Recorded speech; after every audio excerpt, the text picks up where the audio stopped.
Random House Audio presents The Conviction of Richard Nixon, The Untold Story of the Frost-Nixon Interviews, by James Reston, Jr. Read for you by Marc Cashman. Pick out the 3 best men you have in your fleet, and I will tell you all the tricks that the old man will play on you. The moment you see that he is asleep, seize him. Put forth all your strength and hold him fast, for he will do his very utmost to get away from you. He will turn himself into every kind of creature that goes upon the earth, and will become also water and wondrous blazing fire. But you must hold him fast and grip him tighter and tighter, until he begins to talk to you. When at length of his own will he speaks, then, hero, stay thy might, and set the old man free. The Odyssey, Book 4. Forward. If the President does it, that means it's not illegal. Those brazen words, uttered by Richard Nixon in his famous interview with David Frost in 1977, come eerily down to us through the tunnel of the last 30 years. In the area of criminal activity, Nixon argued, the President is immune. He can eavesdrop. He can cover up. He can approve burglaries.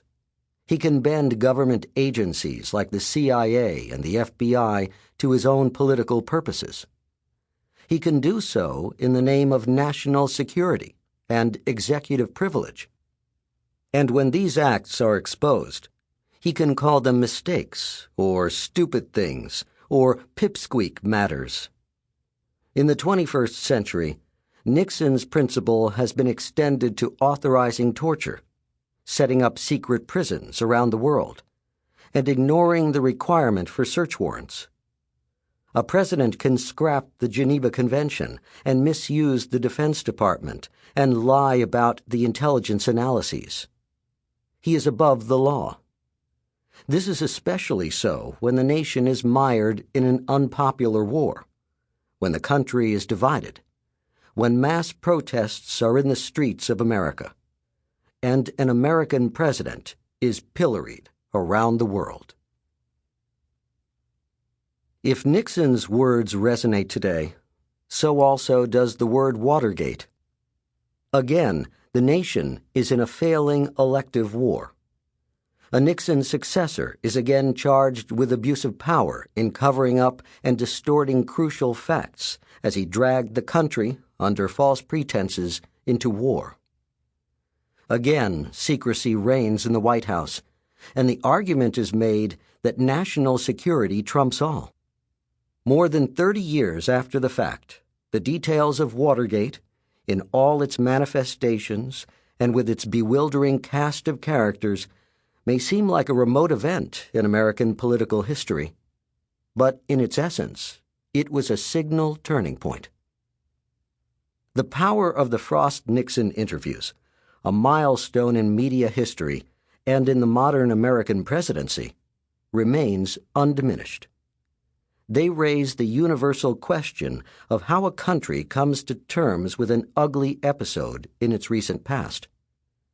They raise the question of how a leader who has abused his power is brought to justice once he is disgraced and removed from office, even if that justice is only moral or metaphysical. Sometimes it takes a showman with wit and courage to deliver that final chapter. In the case of the Frost-Nixon interviews, it took a showman who understood the power of the television close-up.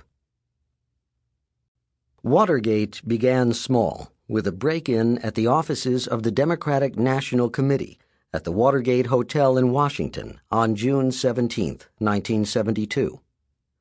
5 men were arrested: 4 Cubans and James McCord, a former FBI and CIA agent who was serving as the security director for the Committee to Re-elect the President, CREEP.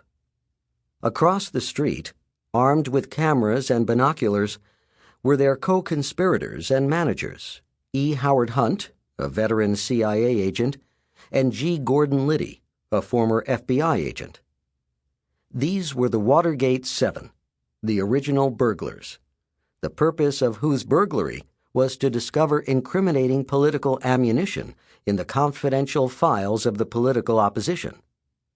From the outset, percolating down from the Oval Office itself through the offices of the West Wing and the Executive Office Building, a massive effort began to cover up the link between the break-in and the president's re-election campaign.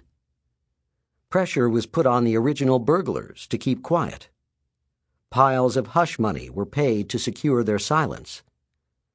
That cover-up lasted for 9 months, until its full scope was laid before Nixon in his conversation with White House counsel John Dean, who had been managing the cover-up, on March 23, 1973. That hour-and-a-half interchange was later referred to as the cancer on the presidency conversation. In the spring of 1973, the focus shifted to the congressional investigations of the scandal. First came the Watergate hearings of the Senate Select Committee under Senator Sam Ervin, in which the principals were grilled and the secret Oval Office taping system was revealed. Then came the House Impeachment Committee under Representative Peter Rodino. The matter moved into the courts when Nixon was forced to appoint a special prosecutor, Leon Jaworski, and the White House fought to block access to the damning evidence of the Oval Office tapes, using the spurious argument of executive privilege. On July 24, 1974, in a case called United States versus Nixon, the White House lost that legal battle and was ordered to surrender the tapes to the special prosecutor. A week later, the smoking gun tape of June 23, 1972 was made public, and 4 days after that, Richard Nixon resigned. In the 2 years of this spasm in American political life, the definition of Watergate had grown and broadened from a break-in and cover-up to a broad pattern of abuse and obstruction of justice. Yet, with Nixon's resignation on August 9, 1974, the country was left with unfinished business. The man at the center of the conspiracy, the President of the United States, was left in splendid Napoleonic isolation in a place called San Clemente, California. True, he was driven from office. 3 articles of impeachment, on obstruction of justice, on abuse of power, and on contempt of Congress, were voted out of committee to the floor of the U.S. House of Representatives. After the revelation of the June 23 tape, Nixon's support evaporated in both the House and the U.S. Senate. His impeachment in the House and eventual conviction in the Senate were certain. But then he resigned, and shortly afterward he was pardoned by his successor, Gerald Ford, for any real or supposed crime.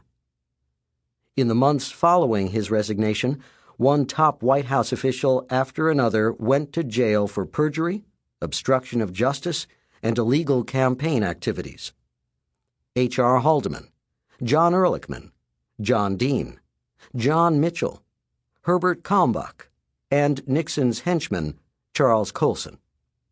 Though he was often named as an unindicted co-conspirator in these proceedings, Nixon avoided testimony in a court of law, most pointedly in the Watergate trial of his chief of staff, H.R. Haldeman, because he had suffered an attack of phlebitis, and his doctors said he was too sick to testify.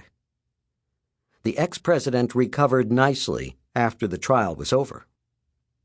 Through it all, Nixon remained a combative figure, disgraced but uncontrite and unconvicted. He seemed to feel that with time, the odor of scandal would pass, and somehow he would be vindicated.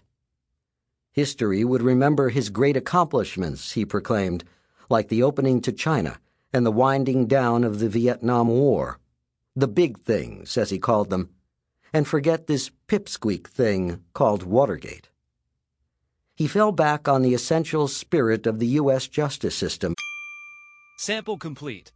Ready to continue?